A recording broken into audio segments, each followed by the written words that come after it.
नमस्कार. आज मी तुम्हाला पुरुषोत्तम श्री भगवान कृष्ण यांच्या अवतारांविषयी थोडीशी मराठीत माहिती सांगते. नक्की ऐका. एकदा वेगवेगळ्या राजांचा अनावश्यक या सैन्यबळाचा या पृथ्वीला फार भार झाला होता.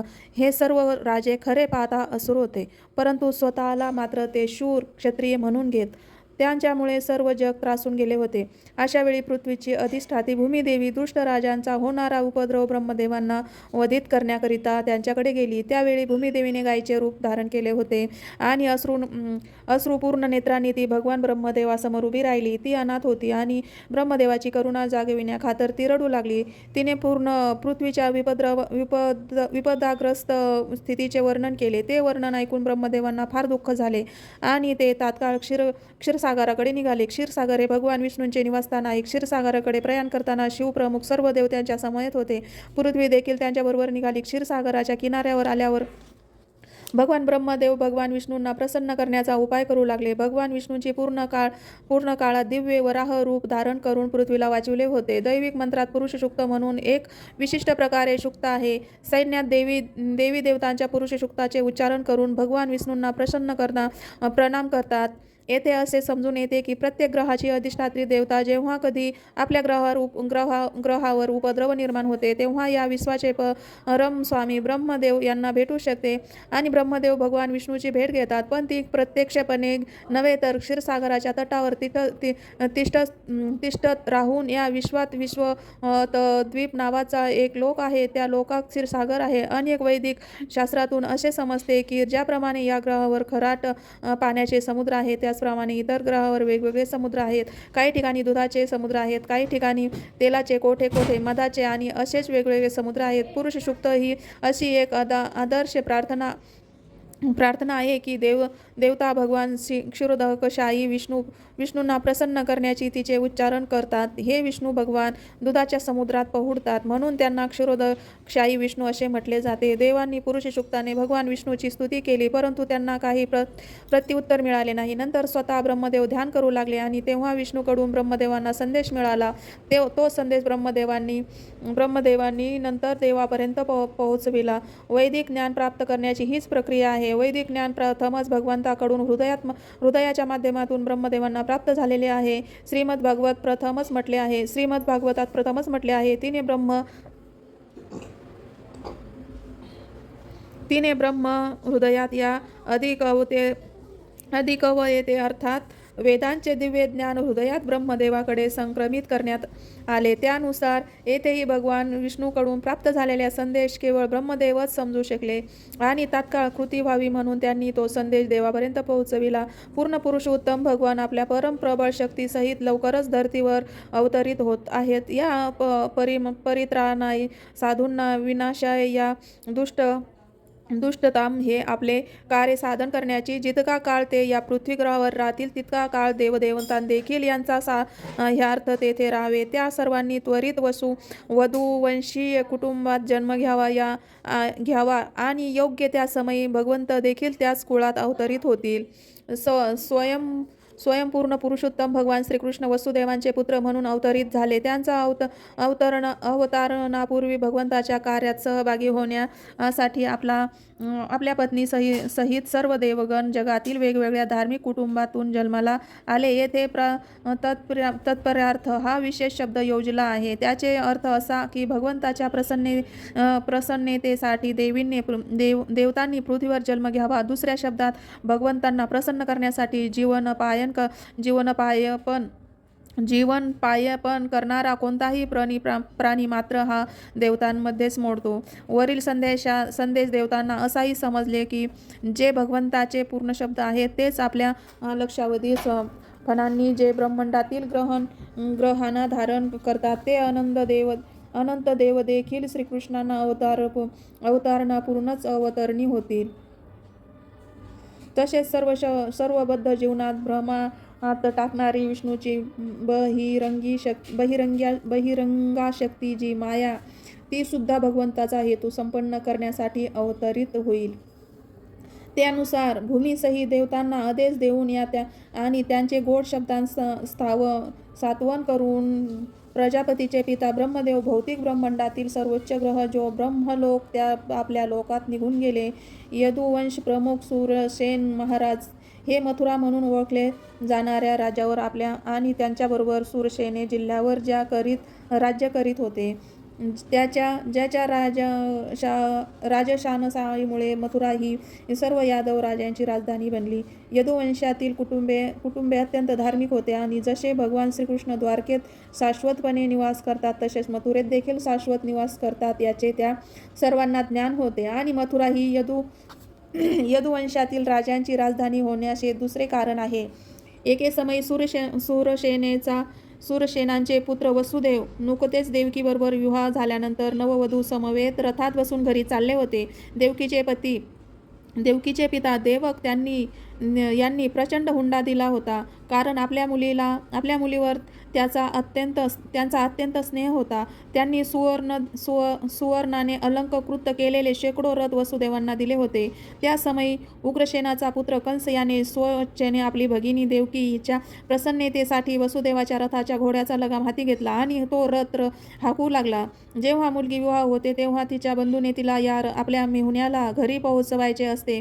हा वैदिक सांस्कृतिक हा विशिष्टाचार आहे. नवविवाहित मुलीला आपल्या पितृपरिवाराचा फार विरह होण्याची शक्यता असते आणि म्हणून बहिणी हिच्या सासर घरी पोहोचेपर्यंत भाऊ तिच्या सोबत जात असतो. राजा देवक त्यांनी वसुदेवांना पुढील प्रमाणे हुंडा दिला होता. सुवर्ण हरांनी सजविलेले 400 हत्ती, 1500 सजविलेले घोडे, 1800 रथ, याशिवाय आपल्या कन्येबरोबर जाण्यासाठी त्यांनी सुंदर अशा 200 मुलींची व्यवस्था केली होती. क्षत्रियांची विवाह पद्धती जी वर्तमान समयेत देखील भारतात प्रचलित आहे असे दाखविले की जेव्हा एक क्षत्रिय विवाह करतो तेव्हा वधूच्या 20-25 तरुण मैत्रिणी देखील राजाच्या घरी जातात. राणीच्या अशा अनुचर सखी दासी म्हणून ओळखण्यात येतात, परंतु या राणीच्या मैत्रिणी म्हणूनच वागत असतात. ही प्रथा अनादी काळापासून चालत आली आहे आणि निदान 5000 वर्षापूर्वी भगवान श्रीकृष्णांच्या अवतरणापूर्वी तिचे अस्तित्व होते असे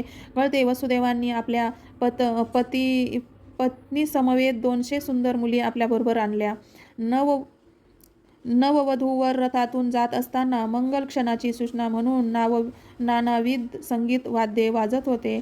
त्यामध्ये शंख होते, शिंगे होती, ढोल होते, मृदुंग होते आणि सर्व मंगलवाद्ये मिळून मधुर संगीताचा ध्वनी उत्पन्न होत होता. मिरवणूक अतिशय मनोहर रूपाने पुढे चालली होती आणि कंस रथ हाकीत होता. अशा वेळी आकाशातून आश्चर्यकारक आकाशवाणी ध्वनित झाली. ती विशेषतः कंसाला उद्देशून होती. कंस, तू अगदीच मूर्ख आहेस. तू तुझ्या बहिणीचा आणि मेहुण्याचा रथ हाकीत आहेस, परंतु या बहिणीचे 8वे मूल तुझा वध करतील याची तुला जाणीव नाही. कंस हा भोजवंशीय उग्रसेनेचा पुत्र होता. असे म्हटले आहे की कंस सर्व भोजवंशीय राजांपैकी घोर अशूर प्रवृत्तीचा होता. आकाशवाणी ऐकताच ताबडतोब त्याने देवकीचे केस पकडले आणि आपल्या तलवारीने तो देवकीला ठार मारण्याच्या प्रवृत्त झाला. कंसाचा स्वभाव पाहून वसुदेवांना आश्चर्य वाटले. त्या क्रूर आणि निर्जल्य मेहुण्याला शांत करण्याकरिता वसुदेव युक्तिवाद आणि प्राणासहित मोठ्या विवेकाने बोलू लागले. हे कंसा, तू तर भोजवंशाचा प्रसिद्ध राजा आहेस. तू एक सर्वश्रेष्ठ वीर आणि शौर्यवान राजा आहेस. हे सर्व तू आहेस. तू इतका क्रोधाविष्ट झालास आहेस की तू एका स्त्रीला आणि तीही स्वतःची बहीण असताना तिच्या शुभविवाह प्रसंगी तिला ठार मारण्यास उद्युक्त आहेस. तू मृत्यूची इतकी धास्ती का घेतोस? तुझ्या जन्मासोबतच तुझा मृत्यू जन्मला आहे. तू जन्म घेतला अगदी त्याच दिवसापासून तुझी मरण्याची सुरुवात झाली आहे. समजा तू 25 वर्षाचा आहेस, त्याचा अर्थ असा की 25 वर्षे तू मेला आहेस. प्रत्येक क्षणाला तू मरत आहेस. असे असताना तुला मृत्यूचे इतके भय का असावे? अखेर मृत्यू अवश्य येणार. तू आज मृत्यूला प्राप्त हो अथवा 100 वर्षांनी, परंतु मृत्यूपासून तू वाचू शकत नाहीस. तुला इतके भय का असावे? वस्तुत्व मृत्यू म्हणजे वर्तमान शरीराचा अंत. जेव्हा वर्तमान शरीर संचालित होत नाही आणि पंचभौतिक तत्वात विलीन होते, तेव्हा शरीरातील चेतना तत्व आपल्या वर्तमान कर्म विपाकानुसार दुसरे शरीर स्वीकारते. दुसरे शरीर स्वीकार करते. जेव्हा कोणी रस्त्यावर चालतो तेव्हा तो आपले एक पाऊल पुढे टाकतो आणि आपल्या पाय योग्य रीतीने टेकला आहे याचा विश्वास निर्माण होताच तो दुसरा आपला पाय उचलतो. अशीच ही प्रक्रिया आहे. या क्रमाने देह एका पाठोपाठ दुसऱ्या बदलतो आणि आत्म्याचे देहांतर होते पहा. रोपट्यावरील किडे किती काळजीपूर्वक एका अंकुरावरून दुसऱ्यावर जातात. त्याचप्रमाणे श्रेष्ठ अधिकार ज्यावेळी पुढील देह ठरवितो त्यावेळी जीव देह बदलतो. तितका काळ जीवाला या भौतिक जगात बद्ध राहावे लागते. तितका काळ एकामागून एक भौतिक देह घ्यावेच लागतात. त्याचा वर्तमान जीवनातील कर्म व कर्मफळानुसार प्रकृतीच्या नियमाप्रमाणे त्याला दुसरा विशिष्ट देह देण्यात येतो. हा देह देखील आपण नेहमी स्वप्नात पाहतो. अगदी त्याचप्रमाणे आहे. स्वप्नात आपण आपल्या मनोरचनेने अनेक देह निर्माण करतो. आपण सोने पाहिलेले असते आणि पर्वतही पाहिलेले असते. म्हणून दोघांना एकत्र करून स्वप्नात आपण सोन्याचा पर्वत पाहतो. कधीकधी आपण एक असा देह प्राप्त झालेला पाहतो की तो आकाशात उडू शकतो आणि तेव्हा आपल्याला वर्तमान देहाचा परिपूर्ण विसर पडलेला असतो. अगदी त्याचप्रमाणे देह बदलतात. एक देह प्राप्त होताच मागील देहाचा आपल्याला विसर पडतो. स्वप्नात अनेक प्रकारच्या देहांशी आपला संबंध येऊ शकतो, परंतु जागृत अवस्थेत आपल्याला सर्वांचा विसर पडतो आणि वस्तुतः हे भौतिक देह मानसिक कर्माचे सृजन आहे. परंतु वर्तमान क्षणाला आपण आपल्या मागील देहाचे स्मरण करू शकत नाही. मानवाचा स्वभाव चंचल आहे. ते कधी एखादी वस्तू स्वीकारते तर तात्काळ त्याच वस्तूचा त्याग करते. रूप, रस, गंध, शब्द आणि स्पर्श या 5 इंद्रियाविषयांच्या संबंधात सतत स्वीकार आणि अस्वीकार अशी मनाची प्रक्रिया आहे. सतत भौतिक विषयांचे चिंतन हा मनाचा स्वभाव आहे आणि त्या योगे ते इंद्रिय तृप्तीच्या विषयांच्या संपर्कात येते. जीव जेव्हा एका विशिष्ट प्रकारच्या देहाची कामना करतो तेव्हा तो त्याला मिळतो. म्हणूनच देह ही भौतिक प्रकृतीच्या नियमाची देणगी आहे. जीव देह धारण करतो आणि देह रचनेनुसार सुखदुःखाचा भोग करण्याकरिता पुन्हा या भौतिक जगात बाहेर पडतो. आपल्याला विशिष्ट देह नसेल तर गत जीवनातील मानसिक अवस्थेनुसार आपण सुख अथवा दुःखाचा भोग करू शकत नाही. वस्तुत आपल्याला मृत्यूसमयीच्या मानसिक अवस्थेनुसार हा विशिष्ट प्रकारचा वर्तमान देह आपल्याला देण्यात आलेला आहे. सूर्य, चंद्र किंवा तारे यासारखे प्रकाशमान ग्रह जल, तैल, घृत यांनी भरलेल्या पात्रात प्रतिबिंबित होतात. पात्र हलविल्याप्रमाणे प्रतिबिंबाची हालचाल होते.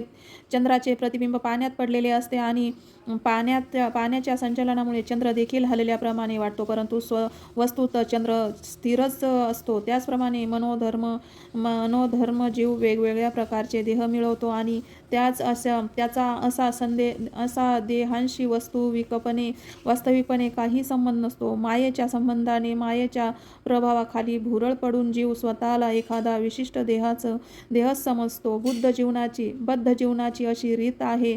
उदाहरणार्थ, जीव असता मानवी देहात आहे तर तो स्वतःला मानव समाजाचा घटक अथवा विशिष्ट देशवासी किंवा स्थानिकवासी समजतो. तो स्वतःची अशी ओळख अंतःकरणात बिंबल्यामुळे असा देहात्मभाव